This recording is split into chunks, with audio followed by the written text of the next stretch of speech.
Olá, Nicobetes na área, mais uma vez aqui nos estúdios da Associação Sociocultural Outros Nativos, a ASON, para mais um episódio do Notícia Pai d'Égua. É o 9º episódio do Notícia Pai d'Égua e hoje nós estamos recebendo uma visita muito especial. Além da Bia e do Rui, que são do Observatório das Baixadas, com quem a gente vai falar um pouco sobre o tema das políticas e dos projetos e dos editais que abordam as questões climáticas, as questões da juventude e toda a problemática que a gente vive hoje na nossa sociedade e que atinge diretamente as nossas comunidades nas florestas, nas periferias da Amazônia.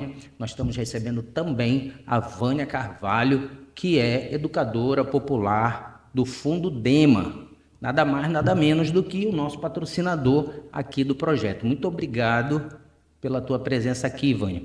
Vamos começar com a Vânia, porque a Vânia, obviamente, é uma pessoa que tem uma agenda corrida e hoje ela reservou um tempinho para estar aqui com a gente, mas ela vai ficar só durante a primeira metade do programa, então a gente vai começar com ela diretamente. Tudo bem, Vânia? Fala aqui no microfone para a gente ouvir direitinho a sua voz e que tal você começar explicando para a gente o que é o Fundo DEMA?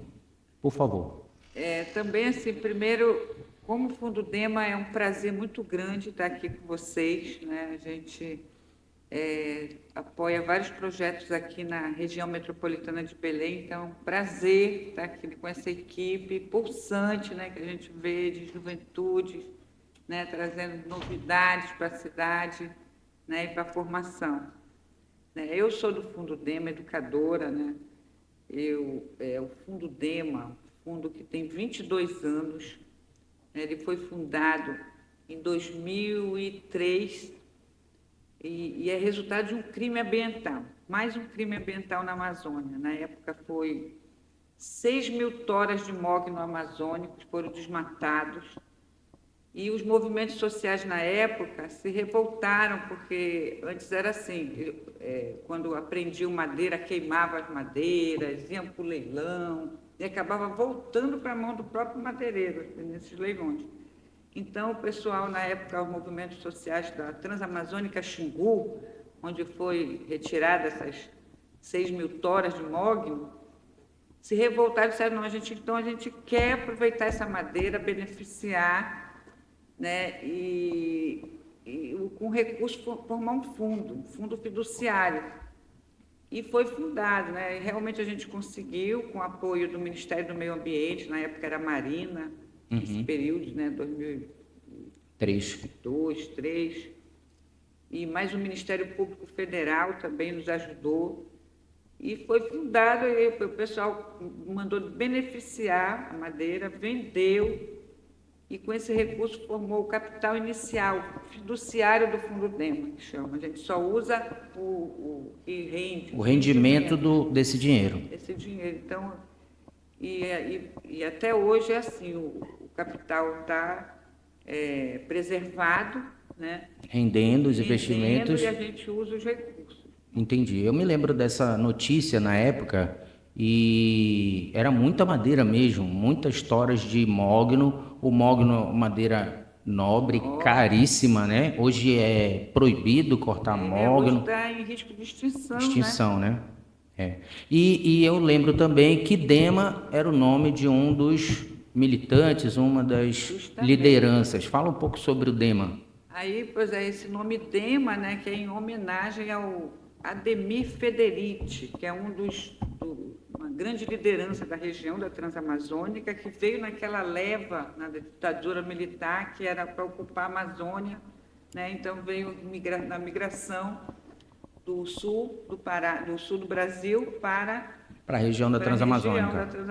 Então veio aquela leva de imigrantes, eles estavam no meio, né? Então ele entrou no movimento sindical, né? E lutava mesmo pelo desenvolvimento, né? Que chamava da Transamazônica Xingu, também complexos hidrelétricos, desde aquela época já se pensava em Belo Monte, né? Com outros nomes, mas se pensava, ele também lutou muito contra.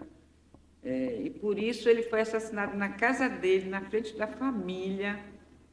Foi assim um assassinato terrível, porque realmente incomodava a organização dos trabalhadores rurais. Então, hoje ele é uma grande liderança local, né? Ele é a nossa inspiração, às vezes também, eu gosto muito, parece assim que ele ajuda a gente a escrever sobre o Fundo Dema, né? E em homenagem a ele ficou o Dema, né?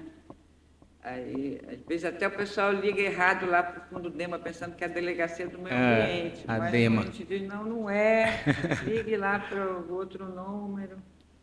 Mas é um pouco assim. Então, nós temos esse capital original fiduciário. Aí, além desse capital original, a gente também recebe apoio, né, da cooperação internacional, da filantropia, né, de outros parceiros, né, o Fundo Amazônia também a gente apoiou, então a gente tem apoio da Fundação CRU, da Fundação FOR, da Fundação Open Society, por exemplo, que apoiou, né, Que apoia esse edital. que apoia esse edital Cidades Amazônicas, que vocês foram beneficiados, né, a segunda vez que a gente consegue esse apoio, que é um apoio assim que se diferencia no Fundo Dema, né? Porque a gente sempre, historicamente, apoiou povos e comunidades tradicionais, agricultores familiares, camponeses. Era o que eu ia te perguntar, é uma das primeiras vezes que a gente veio, que vocês vieram para a área urbana, né? Nas cidades. Periurbanas. Aí, com esse projeto, né, um projeto diferenciado, né, então, em 2021 a gente apoiou o primeiro edital. Cidades Amazônicas, o nome do edital. Com 29 projetos, se eu não me engano.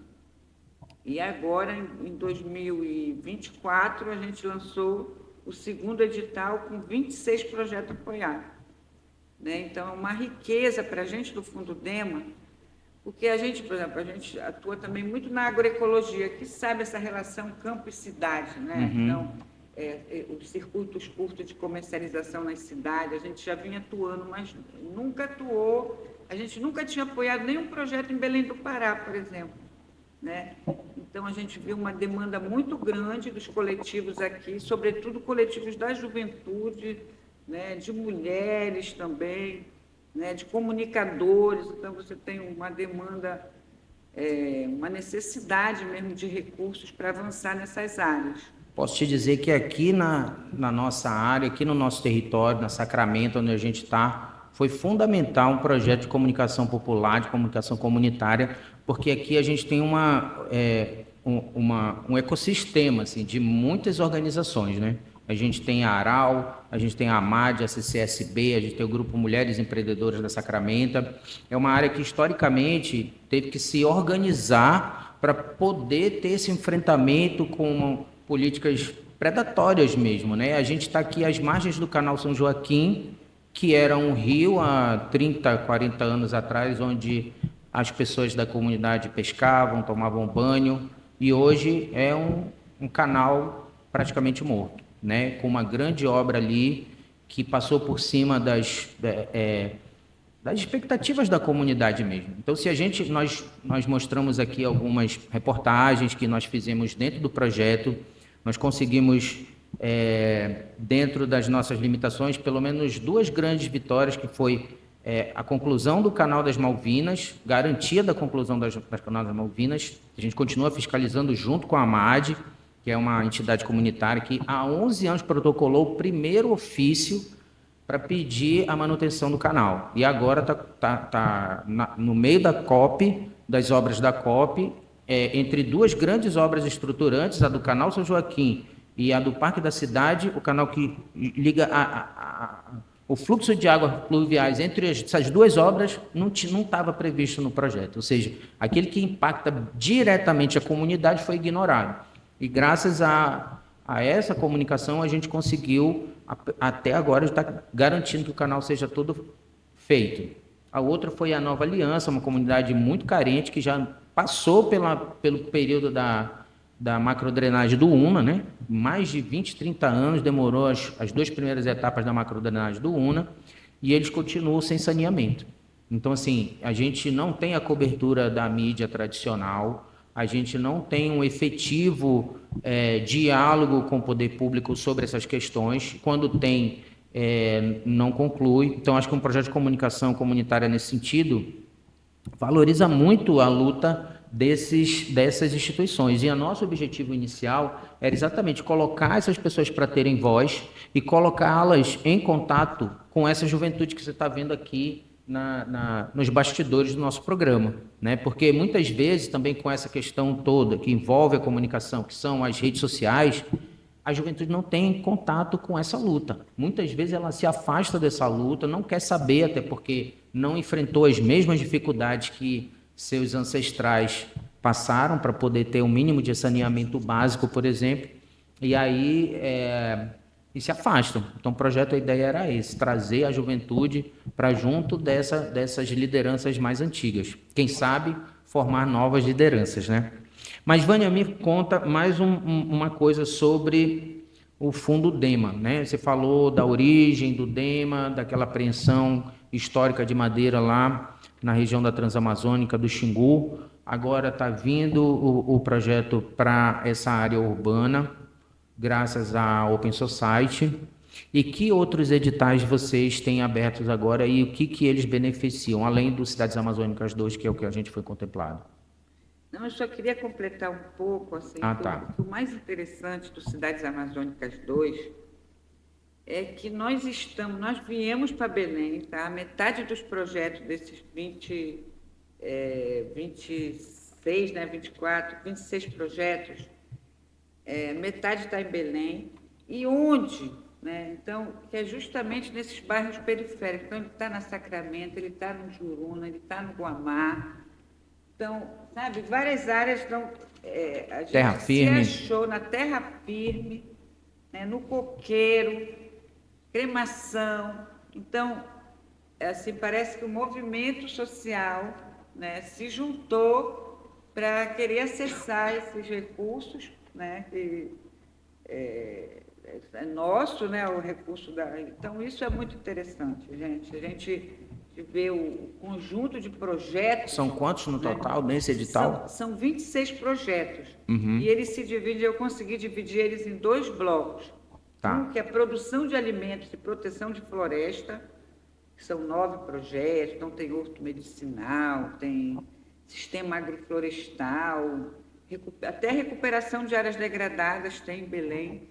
Nós temos um projeto lindo em Cotijuba, que é de horto medicinal também, um terreiro de Umbanda, maravilhoso. Enfim, e o outro...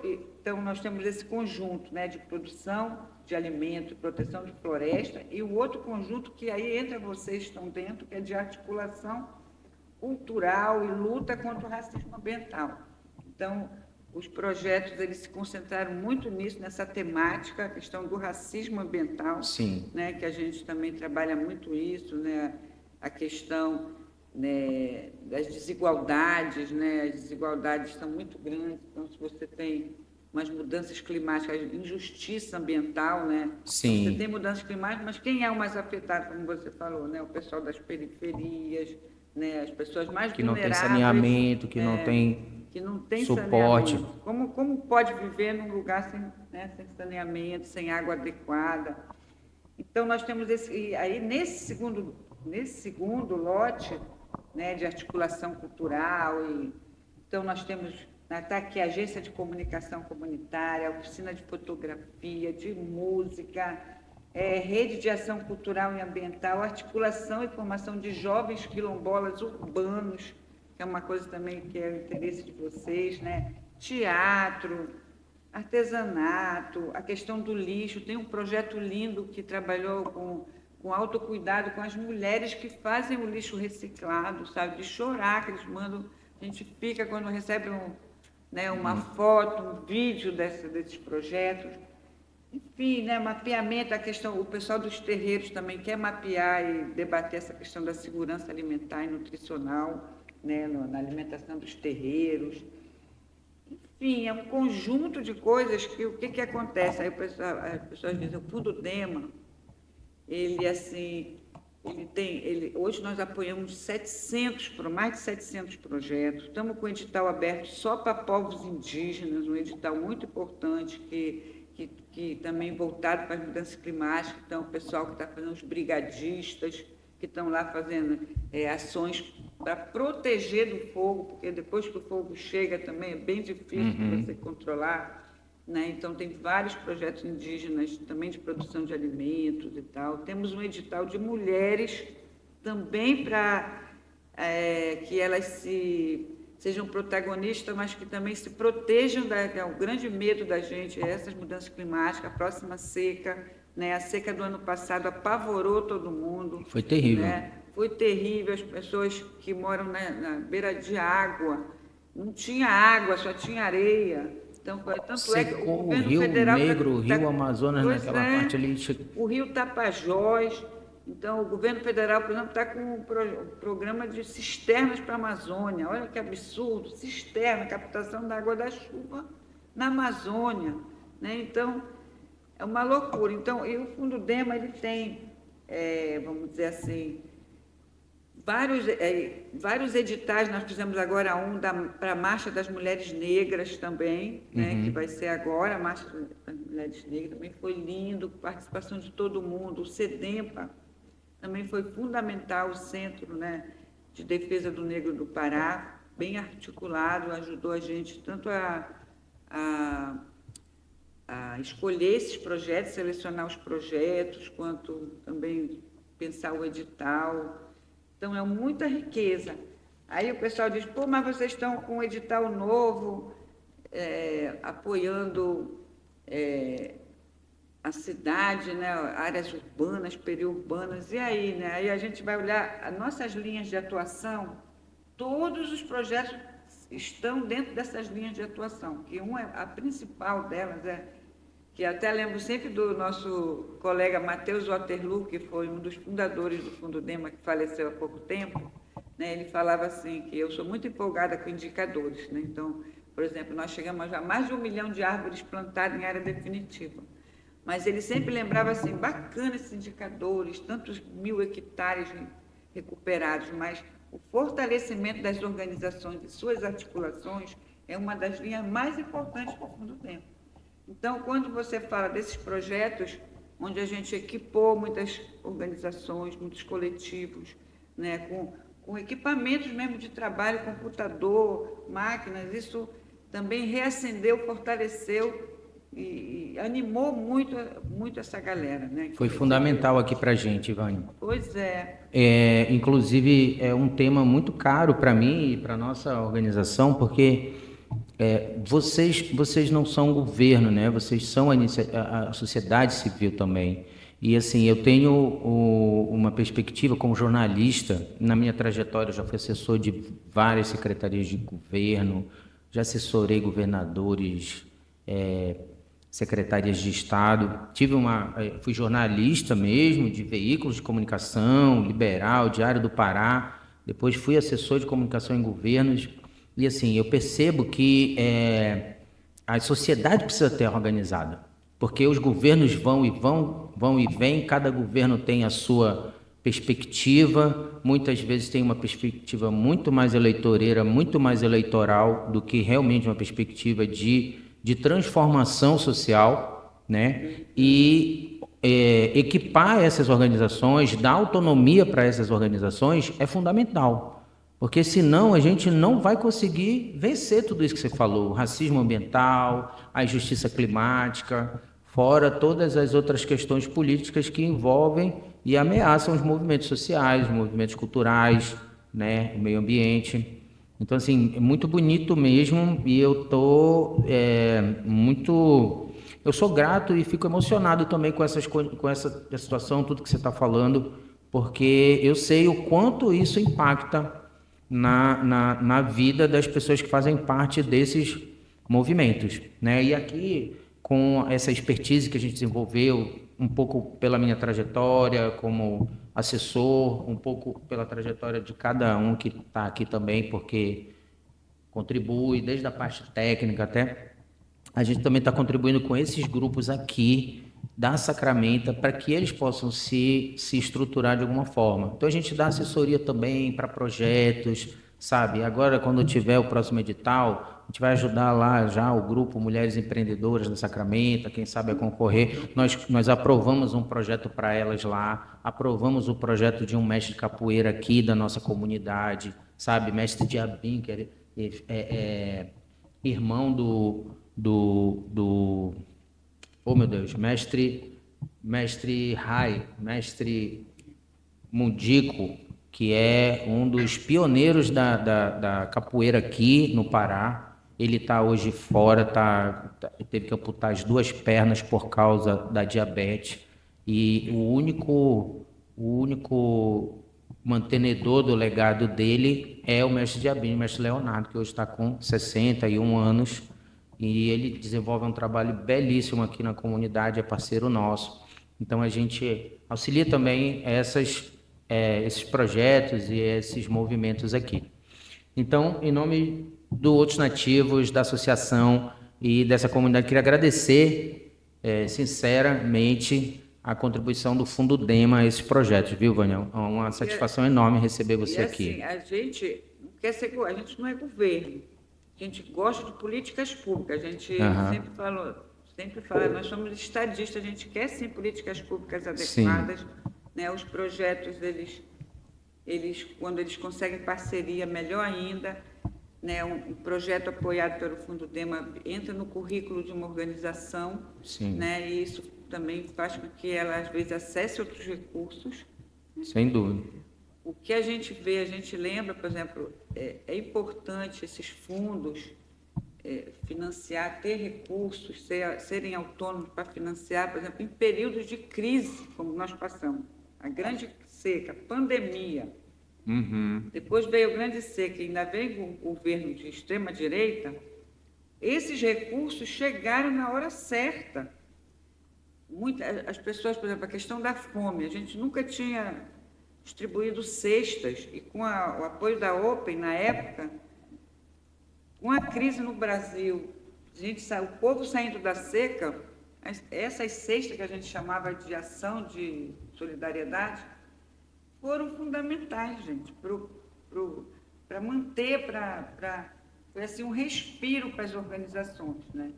E assim, a gente sempre vai vivendo isso. Por exemplo, agora, em nível mundial, a gente vê também, né, o surgimento da extrema-direita em vários países.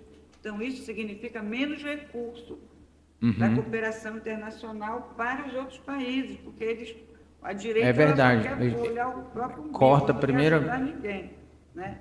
Então, aí, quando você tem um fundo, você também garante esse apoio nesses períodos mais difíceis que a gente vai vivendo, né? Então, os apoios vão continuando. Então, muitos segmentos pensam nisso, de fazer fundo, de pensar em como conseguir fazer fundo fiduciário, que é uma coisa que dá essa segurança, né? Você sempre tem aquele recurso para uma emergência, como nós temos sempre emergência. Nós temos uma categoria também, que são projetos de demanda espontânea, que fora de editais. Então, às vezes uma emergência, uma grande seca ou um encontro importante, os indígenas usam muito dentro do Fundo Dema para ir para o encontros em Brasília, anuais, né? Para luta, para demarcação de terra. Os quilombolas usam para os jogos quilombolas, no Marajó. E assim, né, um recurso pequeno que às vezes é difícil do financiador apoiar. Encontros, né? Os financiadores geralmente não querem apoiar encontros, seminários, formações, eles querem apoiar alguma coisa concreta. Então, também esse tipo de apoio que permitiu que coletivos, inclusive a gente chegou a apoiar coletivos sem CNPJ, coletivos informais. Sim. Né? Hoje a gente está bem difícil para o Fundo Dema apoiar coletivos informais, porque a gente tem que também estar dentro de uma regra do Tribunal de Contas da União, um grupo que também os políticos querem acabar com as ONGs, então a CPI das ONGs, né? Então eles sempre disseram assim, esse povo não vai prestar conta, esse povo não vão conseguir, e nós temos mostrado que as associações comunitárias, elas têm conseguido sim prestar conta, fazer as cotações que tem que fazer as justificativas porque não conseguiu. Então, o pessoal consegue se ingerir recursos, né, para os seus interesses. Então, mas para isso você tem que ter experiência, se formar, Sim, é uma estudar, questão de fazer. formação. A gente mesmo enfrentou essa etapa, né? Porque não é fácil. A formalização e todas as obrigações e responsabilidades que uma associação tem, inclusive outros editais que acessam pessoas físicas, é, é muito mais difícil para a associação. A gente teve problemas de ordem bancária, sabe? Contabilidade, tem contador, a maioria deles que não sabe trabalhar com sociedade civil, com entidades sem fins lucrativos, porque a perspectiva todas deles são do lucro. Então, assim, eles sabem fazer contabilidade de empresa porque é fácil. Contabilidade tem lucro e tem prejuízo. Então, uma associação como a gente que não tem fins lucrativos, ela tem uma série de outras obrigações, a gente tem que prestar conta todo mês. Se tiver movimentação todo mês na conta, tem que declarar. E se eu não declarar, eu pego uma multa de R$ 500, se não me engano. Imagina eu pegar uma multa de R$ 500 todo mês se eu esquecer de fazer uma declaração no final do ano, quanto que eu vou pagar, né? Então, assim, é um rigor que não sei se é necessário tudo isso, mas obviamente tem que ter uma responsabilidade administrativa com o recurso. Mas se a gente não tem oportunidade de lidar com isso, não tem informação com isso, fica ainda mais difícil. E né? a gente precisa, por exemplo, agora nós estamos no momento, nós vamos começar a fazer um relatório, né, desse edital, então a gente fazer um bom relatório, todo mundo mandar seus relatórios, a gente apela que todo mundo mande, porque eles demoram a mandar, né? E para a gente fazer um bom, para conseguir novos recursos. Então, nós estamos na segunda parceria com a Open, porque o primeiro relatório foi maravilhoso. Os resultados, a gente fez aquele levantamento, vive monitorando o projeto de vocês, tanto nas redes sociais, no grupo. Sim, né, a gente sempre manda novidades. Outros já são mais tímidos, não mandam, a gente tem que ficar ligando. Então, esse movimento, né, que mostra que realmente a sociedade civil ela é capaz, sim, de executar, né, de pensar coisas que interessem a ela, não é uma coisa que vem de cima para baixo, mas sim uma coisa, são demandas que são elaboradas pelos próprios movimentos. E a gente acredita que isso é que dá certo. E não a gente vir com a ideia, olha, é interessante vocês fazerem isso, fazer aquilo, não. Né? A ideia veio dos grupos, veio das comunidades, e assim funciona. Né? Quando você tem um coletivo, então anima muito a gente estar aqui, saber, né, que tanta coisa já foi feita, que a gente acompanha, né? A gente brinca lá, eu fico doente lá no escritório, porque eu não dou conta de ir em todos os eventos que a gente é convidado. Muita coisa acontecendo, né, em Belém, e no Maranhão, nós temos projetos nesse edital, né, no segundo, também no Maranhão. Sim. Né? Então, eu lembro da oficina que a gente fez, tinha o pessoal do Maranhão mesmo. Agora uma coisa boa para que eu venho trazer também, que está previsto para janeiro, a gente não sabe ainda a data, mas janeiro vai ser um grande encontro de todos esses projetos. A gente quer fazer tipo um intercâmbio entre os projetos para avaliar e para animar, né? Então, confraternizar, fazer uma celebração, né, de encerramento. Isso é muito bom. Um lugar bem gostoso. Não sei se uma vez a gente fez também um encontro lá no Museu Guild, a gente está pensando ter um espaço bem gostoso para a gente se encontrar de novo. Maravilha. Né? Todo mundo, e é um prazer, gente. Eu fico muito feliz de estar aqui com vocês, que nem queria sair mais daqui, ficar aqui uns dias para aprender mais também. Bacana, mas a minha produção já falou que o tempo que você disponibilizou ali para a gente está acabando.